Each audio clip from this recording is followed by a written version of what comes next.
Introduction. I've been and am absurdly overestimated.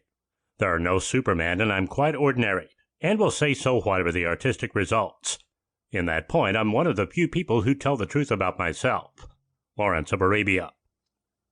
He was recognized by many as a curious scholar and archaeologist, brilliant linguist, British soldier, extraordinary adventurer, and avid writer, though he called himself an ordinary man. He was a gifted translator, a shrewd diplomat, a brilliant tactician, and an instinctive leader. T.E. Lawrence, more popularly known as Lawrence of Arabia, was a seminal figure in the shaping and reshaping of the politics of Arabia in the early 20th century, serving as an expert in Arab affairs in the British military and playing a key role in the Great Arab Revolt of 1916 through 1918. World War I, also known as the Great War of 1914 through 1918, was one of the deadliest conflicts in human history, leading to the deaths of millions of soldiers and civilians, and it was a war that produced too many casualties and too few heroes. However, after the war was over, the world was told of the blonde-haired, blue-eyed British officer named Thomas Edward Lawrence and his experiences in Arabia during the fighting. Pictures of Lawrence in a flowing white robe of Arabia's Bedouin tribes were distributed, and Lawrence's autobiography, 7 Pillars of Wisdom, further catapulted his fame and sensationalized his public image. Lawrence's story served to boost the spirits of many who were struggling to recover after the tragedy of the war. It is telling of just how remarkable the tale is that the world's fascination with Lawrence of Arabia has endured today. Articles, books, films, and documentaries about Lawrence and his exploits are continuously released on an annual basis. Historian Philip Knightley once commented, "Along with Winston Churchill, T.E. Lawrence remains perhaps the best-known Englishman in the world." Decades since the end of the war, and with a completely changed Middle Eastern geopolitical landscape, Lawrence of Arabia and his legacy are still remembered and referenced as politically, militarily, and socially pertinent. As one of his biographers, Michael Korda, wrote in Hero, The Life and Legend of Lawrence of Arabia, "Today, when the Middle East is the main focus of our attention, and when insurgency, Lawrence's specialty, is the main weapon of our adversaries, the story of Lawrence's life is more important than ever."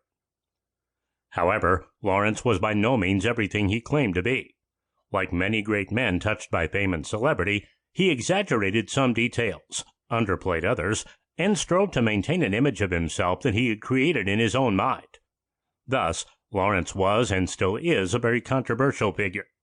He was the first in the 900-year history of the British monarchy to refuse a knighthood, and the film Lawrence of Arabia, starring Peter O'Toole as Lawrence and widely lauded as a masterpiece, was banned in many Arab and Middle Eastern countries, including Jordan and Turkey. Turkey especially has long vilified Lawrence, questioning the veracity of many of his accounts. Just recently, in October 2014, Turkish President Recep Tayyip Erdogan went so far as to declare T.E. Lawrence a greater enemy than the radical terrorist organization that is operating in Iraq and Syria, the Islamic State. In a furious anti-Western diatribe, Erdogan described Lawrence as an English spy disguised as an Arab, and he warned of the threat posed by modern-day Lawrences in Turkey, disguised as journalists, religious men, writers, and terrorists, who are allegedly aiming to destabilize the country and region. Another element of his polemical nature results from Lawrence's enigmatic personality.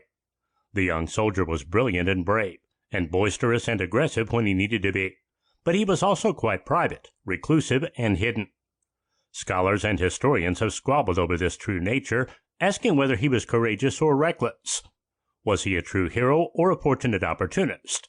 Was he a true supporter of Arab independence, or a man seeking self-aggrandizement? History in 30, The Life of Lawrence of Arabia, provides a quick but comprehensive look at the life of the famous figure.